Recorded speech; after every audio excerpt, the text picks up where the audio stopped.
Gold trusted gold buyers మీరు తాకట్టు పెట్టిన బంగారాన్ని విడిపించి ఈ రోజు ఉన్న మార్కెట్ ధరకు కొనబడను. Hi viewers, welcome to I dream. Basic గా మనం చాలా మంది ఆర్టిస్టులని కానివ్వచ్చు, యాక్టర్స్ కానీ బిగ్ బాస్ హౌస్ లో డైలీ చూస్తూనే ఉన్నాం. వాళ్ళ గేమింగ్ కూడా చాలా బాగా చూస్తున్నాం, ఎంజాయ్ చేస్తున్నాం. ఎమోషన్ అయితే ఎమోషన్ అవుతున్నాం, ఎంటర్టైన్మెంట్ చేస్తే ఎంటర్టైన్మెంట్ అవుతున్నాం. కోపం వచ్చేటప్పుడు మనం కూడా చాలా ఫీల్ అవుతున్నాం, అగ్రెసివ్ అయిపోతున్నాం ఇంట్లో. బట్ అందరి ఫేవరెట్ బిగ్ బాస్ హౌస్ లో ఫేవరెట్ సెగ్మెంట్ ఏంటి అంటే ఫ్యామిలీస్ సెగ్మెంట్ కదా. సో మరి ప్రతి ఒక్క సెలబ్రిటీ ఫ్యామిలీస్ కి వెళ్తూ ఉండడం, సెలబ్రిటీస్ వాళ్ళ తాలూకా పేరెంట్స్ కానీ, డాటర్స్ కానీ, అండ్ కజిన్స్ కానీ, సిస్టర్స్ కానీ చూస్తూనే ఉన్నాం. బట్ భరణి సార్ తనుజతో నాకు ఈ వీకెండ్ చాలా చాలా ఇంపార్టెంట్, నా చెల్లి బిగ్ బాస్ హౌస్ లోకి వస్తుంది, నువ్వు మాత్రం నన్ను సేవ్ చేస్తావు కదా ఒకవేళ ఇన్ కేస్ ఎలిమినేషన్ వరకు ఉంటే అన్న వర్డ్ మన అందరి షోలో కూడా గట్టిగా పడింది.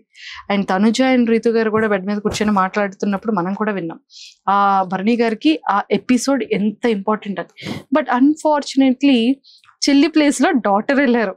బట్ అది కూడా చాలా చాలా బాగా వచ్చింది. బట్ అక్కడ చెల్లి కూతురు నేమ్ వచ్చేసి ఆరతి గారు, Bharani sir daughter name, and ఇక్కడ చెల్లి నేమ్ కూడా ఆరతి గారే. అసలు ఈ కనెక్షన్ ఏంటి, బాండింగ్ ఏంటి తెలుసుకోవాలి అంటే ఖచ్చితంగా మనం భరణి సార్ వాళ్ళ సిస్టర్ తో మాట్లాడాల్సింది. సో మరి నేను కూడా వైజాగ్ లో ఉన్నాను, అండ్ భరణి సార్ వాళ్ళ సిస్టర్ కూడా ఆరతి మ్యామ్ నాతో పాటు ఉన్నారు. చాలా విషయాలు మాట్లాడి తెలుసుకుందాం. Hi ma'am. హాయ్ మంజుష గారు, welcome to I dream. Welcome to I dream. Thank you. ఎలా ఉన్నారు? Okay fine. ఓకే ఫైనా? మీరు అసలు ఫస్ట్ కాలికి మీ ఎనర్జీ లెవెల్స్ చూడగానే ఒక పీక్ హాయ్ హలో అంటే ఓ మేడం కూడా ఏమైనా యాంకరా ఏంటి అన్న ఫీల్ వచ్చింది ఒక్కసారిగా నాకు. But me way of talking లో మీ పాజిటివిటీ, మీ ఎనర్జీ లెవెల్స్ పీక్. కొంచెం హౌస్ పంపించండి. అవునా? ఓకే. లేదు అన్న చాలా అంటే మంచిగా ఇది ఉంది, వాడికి కామెడీ జోన్ ఉంది. ప్లస్ అంత అంటే మెయిన్ ఎలా అయిందంటే విలన్ పోర్షన్స్ ఎక్కువ చేయడం వలన అందరూ తనేదో చాలా సీరియస్ వీళ్ళగా కొంచెం అనుకుంటారు. కానీ తను చాలా సాఫ్ట్. హౌస్ లోకి వెళ్ళాక అర్థమైంది. సో క్యారెక్టర్ బట్టి మనుషులు మనం ఎలా చేయలేము కదా. సో దానికి ఎగ్జాంపుల్ అన్నయ్య. అంతే అండి. ఎందుకంటే నాగార్జున సార్ కూడా నాగ చైతన్య గారితో చాలా క్లియర్ గా చెప్పారు. అవును, అందరూ బయట చూస్తే విలన్ అనుకుంటారు కానీ చాలా మంచోడు, చాలా కూల్ పర్సన్. అవును అవును. సూపర్. అన్నిటికన్నా ముందు ఫస్ట్ మీ గురించి తెలుసుకోవాలి. ఓకే. సో మా ఆర్తి గారు ఏం చేస్తుంటారు? నేను హౌస్ వైఫ్. ఎప్పుడు హ్యాపీగా నేను ఇంట్లో హ్యాపీగా ఎంజాయ్ చేసుకుంటుంటాను. నా జోన్ లో నేను ఉంటాను. నా ఆడపడుచులు ఇద్దరు ఇక్కడే వైజాగ్. నాకు సిస్టర్స్ లేరు, బ్రదర్స్ ఇద్దరు. వాళ్ళు నా ఆడపడుచులు ఇద్దరు కూడా నన్ను సిస్టర్ లాగే చూస్తారు, ట్రీట్ చేస్తారు. సో నేను చాలా చాలా హ్యాపీగా ఉన్నాను హౌస్ వైఫ్ గా. నా ఇద్దరు డాటర్స్ యుఎస్ లో ఉంటారు. సో సంతూర్ మమ్మీ మీరు. సో అంతా ఫుల్ హ్యాపీ. మా హస్బెండ్ కూడా నన్ను చాలా బాగా కేరింగ్ గా బాగా చూసుకుంటారు. సార్ ఏం చేస్తుంటారు? సార్ బిహెచ్పి అంటే బిహెచ్ఈఎల్ ఉంది కదా వైజాగ్, దాంట్లో డీజీఎం గా చేశారు. మొన్న రీసెంట్ గా రిటైర్ అయ్యారు. ఆయనకి ఖాళీగా ఉండడం ఇష్టం లేదు. సో మళ్ళీ వెంటనే ఇంకా రిటైర్ అవ్వకముందే వేరే జాబ్ చూసుకున్నారు చెన్నైలో. అప్ అండ్ డౌన్ చేస్తున్నారు. సో మొత్తానికి బిజీగా అలా లైఫ్. అంటే మా ఆడపడుచు ఇద్దరు ఇక్కడే ఉంటారు కాబట్టి మేము ముగ్గురం కొంచెం బాగానే అంటే ఓన్ సిస్టర్ లాగే నన్ను చూసుకుంటారు. సో అందరు ఇంకా షాపింగ్ అన్ని మొత్తం అంతా అంటే అత్తమ్మ మాయ గారు కూడా ఇక్కడే మన వైజాగ్ లోనే ఉంటారు.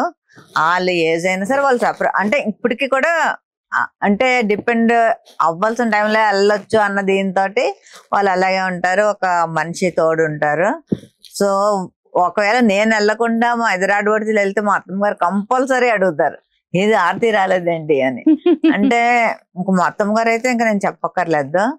వాళ్ళ అమ్మాయిలను ఎలా చూసుకుంటారో నన్ను అంత బాగా చూసుకుంటారు మా మాయ గారు కానీ అత్తమ్మ గారు కదా. సో భరణి సార్ మీకు పెద్దన్నయ్య చిన్నన్నయ్య బా ఎంత కూల్ గా చిన్నన్నయ్య.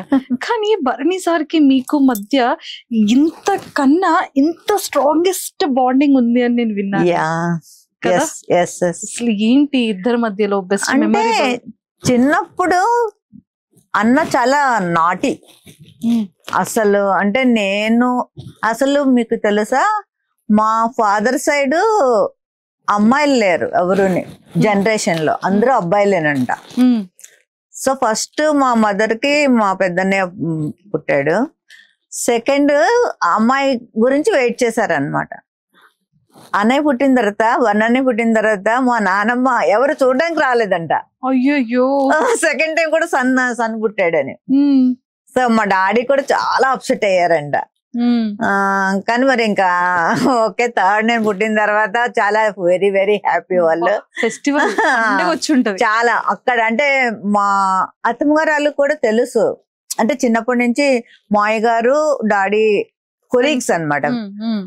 సో వాళ్ళు కూడా చెప్తారు అనమాట, అక్కడ ఉన్న వాళ్ళందరికీ డబ్బులు పనిచేసి డాడీ ఫుల్ హ్యాపీ జాయ్ మూడ్లోకి వెళ్ళిపోయారంట. అన్న ఏంటంటే చిన్నప్పటి నుంచి కూడా కొంచెం నాటిగానే పెరిగాడు.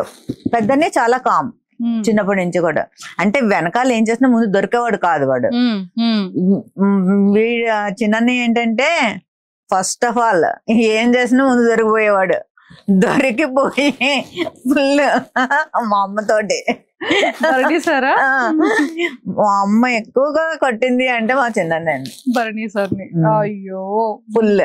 కానీ మదర్ అంటే చాలా పిచ్చి కదా భరణి సార్. అదే చెప్తున్నాను, చిన్నప్పుడు మా అమ్మ ఎంత కొట్టింది అంటే వాడిని చాలా కొట్టేది అనమాట. అంటే వినేవాడు కాదు మాట. మాకేంటంటే మేము గోడ మీద పిల్లిలో కొంచెం నేనుని మా పెద్దన్నయ్య దొరికే వాళ్ళం కాదు. వాడంటే వాడు ఓపెన్ గా, అంటే ఇట్లాగా వెనక ఒకలాగా ముందు అసలు తెలీదు. అంటే వాడికి ఏమనిపిస్తే చేసేస్తాడు అని చెప్పేస్తాడు.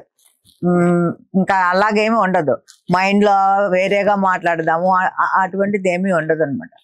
సో అలా దొరికిపోయి బాగా దెబ్బలు తినేవాడు. సో నా ఏజ్ అంటే నేను 16, అంటే నాకు 14-15 years అప్పుడు డాడీకి హార్ట్ అటాక్ వచ్చింది. సో అప్పటి నుంచి మా మదర్కి ఏంటంటే ఎలా అయినా పెళ్లి చేసి, అంటే ఆడపిల్లకు ముందు పెళ్లి అయిపోతే తనొక్క ఏం బాధ్యత ఉండదు. ఇప్పుడు ఎలా ఉంటది, అప్పుడు ఇంత టెక్నాలజీ లేదు కదా మనకి. సో అందుకని నాకు 16 years కి మ్యారేజ్ చేస్తారు. 19 years కి నాకు 2 kids పుట్టారు. వాళ్ళిద్దరే ఉండేవారు. అమ్మ డాడీ ఏమో నాకు 20 years వచ్చినప్పుడు 21లోన చనిపోయారు అనమాట హార్ట్ అటాక్ తోటి.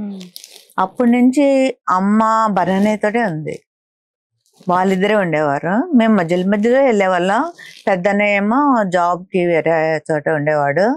సో చిన్ననే దగ్గరే ఉండేవాడు.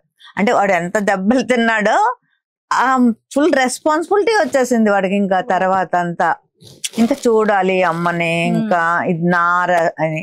వాడు ఎలా అంటే ఇంకెలా మారిపోయాడంటే, అంటే బయట వాళ్ళు ఎవరైనా వస్తే అమ్మను సరిగ్గా చూసుకోరేమో అని చెప్పి మా మేనమామ అమ్మాయినే చేసుకున్నాడు. మా మేనమామ వాళ్ళ, అంటే తనైతే కొంచెం కేరింగ్. అలాగే తను ఎంత బాగా అంటే ఎక్కడ ఇంక నేను చూడలేం. ఇంకా బర్నీ సార్ ఏ టైంకి 2 o'clock వస్తే 2 o'clockకి లెగిచి అప్పుడు అంటే ఫోన్ చేస్తాడు మరి షూట్ అయినప్పుడు, నేను బయలుదేరాను వస్తున్నానంటే అప్పుడు వేడివేడిగా చేసి పెడుతుంది. వెరీ వెరీ అంటే ఇంకా అసలు నేను చెప్పలేను. మేమందరం బ్లెస్డ్. ఆ అమ్మాయి మా ఇంటికి నిజంగా మేము చేసుకోవడం, మా మాయ కూతురు అయినా సరే గొప్ప చెప్పుకోవడం కాదు, నిజంగా చాలా మంచి అమ్మాయి. అమ్మనైతే ఇంకా పూలు అంటే, అందుకే మేము ఇప్పుడు మా ఇంటికి వస్తుందా రమ్మంటాం. అంటే అన్నయ్య దగ్గరికి, పెద్దన్నయ్య దగ్గరికి వెళ్ళడానికి అవ్వదు, షార్జా కదా, సో ఫ్రీక్వెంట్ గా వెళ్ళడానికి అవ్వదు. నా దగ్గరికి రమ్మంటే ఇంకా అలా చెప్తూ ఉంటే వస్తుంది. వచ్చిన ఒక 5 days నుంచే మొదలు పెడుతుంది. అంటే రోజు అన్నితో మాట్లాడుతుంది. 5 days నుంచి బాబు ఎప్పుడు వస్తావు తీసుకెళ్ళడానికి అనుకొని, మా ఇంట్లో అసలు కదలక్కర్లేదు, టీవీ అన్ని పనమ్మాయి అలా కూర్చున్న చోటికి తీసుకెళ్ళి పెడుతుంది. అయినా సరే తనకి మా చిన్నన్నయ్య దగ్గర ఉంటేనే చాలా కంఫర్ట్ గా ఫీల్ అవుతుంది. అంత ఆ జోన్ లోకి వెళ్ళిపోయారు వాళ్ళు. ఇప్పుడు కూడా మేబీ చాలా మంది ఇప్పుడు అనుకున్నారు ఆ లాకెట్ అది పట్టుకెళ్లారు, ఎందుకు అలా పట్టుకెళ్లారు, సూట్ కేసులో పట్టుకెళ్ళచ్చు కదా, ఇది పట్టుకెళ్ళచ్చు కదా అని. చాలా మంది అన్నారు. అన్నయ్య ఎప్పుడు కూడా అమ్మని ఏదైనా షూట్స్ ఉన్నప్పుడే వదిలి వెళ్తాడు, లేకపోతే అస్సలు వదలడు. వెళ్ళినా కూడా రోజుకు ఒక 10 సార్లైనా ఫోన్ చేస్తాడు, అమ్మ ఏం తిన్నది అంటే మా వదిన శిరీష.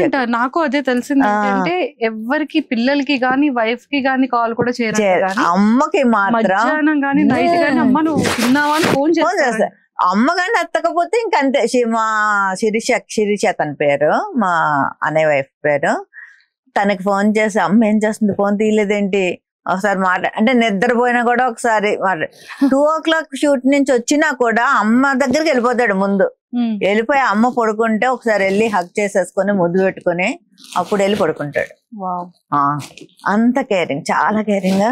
ఫుడ్ విషయంలో కూడా చాలా తనకి అలా చెప్తూ ఉంటాడు, ఇది తినద్దమ్మా అంటే కొంచెం ఏజ్డ్ అయింది కదా, నువ్వే ఉండాలి మాకు ఎంత వీలైతే అంతకాలం అన్నట్టు. అంటే నేను చాలా తక్కువ మందిని చూస్తాను అలా. అంటే ఇప్పుడు చాలా మంది జనరేషన్ చూస్తున్నాం కదా మనం. నన్ను కూడా అంటే మా డాడీ చనిపోయిన తర్వాత నాకు డాడీ చనిపోయారన్న ఇది ఎప్పుడు కనపడలే. నా 2 బ్రదర్స్ నాకు బోల్స్ లాగా నించున్నారు, 2. చాలా సపోర్ట్ నాకు. అసలు కోవిడ్ టైంలో నాకు సర్జరీ చేయవలసి వచ్చింది. సెకండ్ టైం కాదు, ఫస్ట్ అక్టోబర్లోనే. కోవిడ్ కదా, అప్పుడు ఎవరు రావడానికి అవ్వదు, ఏమి చేయదు. నేను కూడా వద్దు అని చెప్పా, పర్లేదన్నా వద్దులే ఆడు, ఇంకా అసలు అలా ఎలా చేయించేసుకుంటావు, ఎవరు లేకుండా నువ్వు హాస్పిటల్లో ఎలా సర్జరీ చేయించేసుకుంటావు, ఏం లేదు ఏమైనా పర్వాలేదని. తనకి షూట్స్ ఉన్నాయని అమ్మని తన వైఫ్ని కార్లో ఎక్కించి మళ్ళీ వాళ్ళకి ట్రైన్లో అది అయితే మళ్ళీ ఏమైనా అవుతుంది కార్ బుక్ చేసి పంపించి నా దగ్గర ఉంచాడు. ఉంచి నేను అన్ని అంటే కొన్ని మర్చిపోలేము. రోజు నాతో మాట్లాడతాడు, కంపల్సరీ మాట్లాడతాడు. నా టోన్లో చిన్న డిఫరెన్స్ ఏమైనా కనిపించినా వెంటనే ఏమైందిరా అంటాడు. తెలిసిపోద్ది, నా టోన్ తెలిసిపోద్ది వాడికి. ఏం లేదు బాగానే ఉన్నాను అంటే, కాదు చెప్పు అంత అంటే ఏమైనా చెప్పే వరకు వదలడు అనమాట. అంత ఎస్. తను మెంటాలిటీ కూడా అంతే. చిన్నప్పటి నుంచి కూడా ఫ్రెండ్స్ తోటి, ఇప్పుడు మేమందరము డాడీకి అలా ట్రాన్స్ఫర్లు అయ్యేవి కదా, సో చోడవరంలో ఎక్కువ కాలం. వాడి ఫ్రెండ్స్ అందరూ మా ఇంటి దగ్గర ఫుడ్ తినేవారు. అసలు డాడీ కూడా ఇంకా చాలా ఎంత కొట్టేవారో, మళ్ళీ అంత మా ఇద్దరు అంటే అన్నని నన్ను కాదు, వాడిని పట్టుకుని హక్ చేసుకుని కాలు మీద కాలు వేయించుకుని పడుకునేవారు డాడీ. మళ్ళా నన్ను ఏదైనా అంటే నేను కూడా చెప్పేదాన్ని కాదు, నేనేమన్నా అంటే మొత్తం వేసేసేవారు. నన్ను కానీ ఏమైనా అన్నాడు అంటే ఒక్కొక్కసారి ఆయన ఎక్కువ కొట్టేస్తారు అనేసి నన్ను ఏమైనా అన్నా కూడా నేను చెప్పాను. అంటే చిన్నప్పుడు ఎలా ఉండేవాడు అంటే, కొంత ఏజ్ వచ్చేసరికి నేను ఇంటర్ 10th ఆ టైంకి జస్ట్ మనం వెళ్తున్నప్పుడు కామెంట్ అంటే చేస్తారు కదా అబ్బాయిలు అన్న తర్వాత ఏదో ఒకటి, వాడికి తెలియకపోయినా వాళ్ళ ఫ్రెండ్స్ కూడా వాచ్ చేసి, ఒరే చెల్లిని వాడు అలా అన్నాడంటారా, ఇలా అన్నాడంటారా వెంటనే. ఇంకా నేను అందుకని చెప్పేదని కాదు, ఇంట్లో వాడు వెళ్ళి వాళ్ళతో ఏం తగులేదు, వాళ్ళు ఏదో కామెంట్ చేసుకుంటారు, ఓకే వదిలేవచ్చు కదా అన్నట్టు నేను చెప్పేదాన్ని కాదు. పుట్టి పెరిగిందంతా వైజాగ్. పుట్టి పెరిగింది నేను పుట్టింది అంటే డాడీ ట్రాన్స్ఫర్లు కదా, నేను విజయనగరంలో పుట్టాను, తను పిఠాపురంలో పుట్టాడు అన్నయ్య. ఓ పిఠాపురం ఎమ్మెల్యే గారి తాలూకా.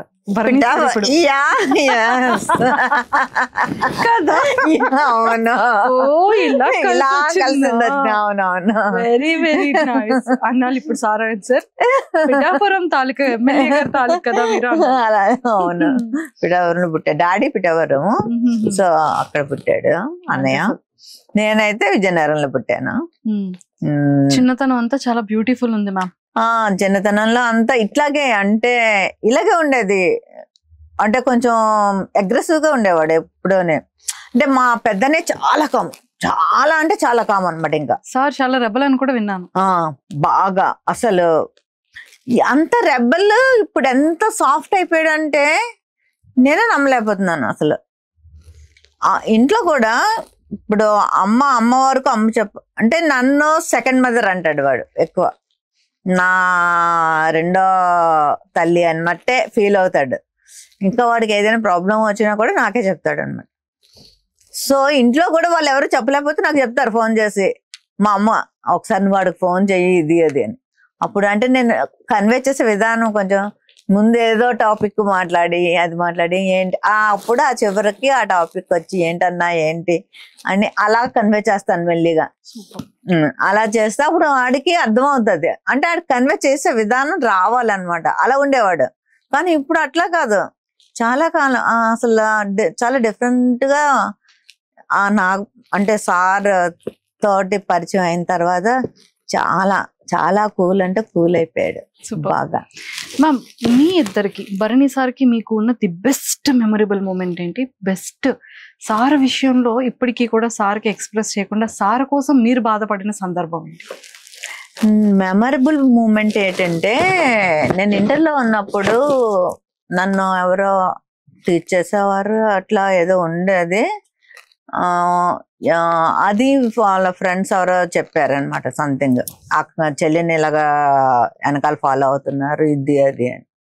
వెళ్ళి ఏం చేశారంటే ఈ ఫ్రెండ్స్ అందరూ కలిసి, ఇంక్లూడింగ్ అన్నయ్యతో కలిసి అందరూ కలిసి కొట్టేశారు వాళ్ళని. కొట్టేసి మళ్ళీ ఇంటికి వచ్చి కొట్టేసి నువ్వు ఎందుకు చెప్పలేదు నాకు అని నాతో గొడవ పడ్డాడు. పడితే లిటరల్లీ నేను 2 years మాట్లాడలేదు. 2 years నేను అస్సలు మాట్లాడలేదు. ఇంకా అలా తిరిగేవాడు, నా చుట్టూ తిరిగేవాడు. అయినా సరే నేను కావాలని అలా 2 years మాట్లాడలేదు. 2 years తర్వాత ఒకసారి వచ్చి ఇంకెప్పుడు ఇలా చెయ్యనరా ఇది అది అనుకుని ఇంకా అట్లా చేసేసరికి అది నాకు అది అయితే ఆ మూమెంట్ ఇప్పటికీ కూడా అది అలా కళ్ళకి కట్టినట్టు అనిపిస్తుంది అన్నమాట. సో ఆ మూమెంట్ అయితే నేను మర్చిపోలేను. And for more videos, please subscribe to iDream. Please subscribe to iDream. Please subscribe iDream. And please subscribe to iDream. For more videos, subscribe to iDream. please like, share and subscribe to the channel. Congratulations, iDream. Subscribe to iDream. Subscribe to iDream. So subscribe to iDream Media. iDream ki iDream team andarki huge congratulations. Please subscribe iDream Media. Please subscribe to iDream. Subscribe iDream. Please subscribe to iDream.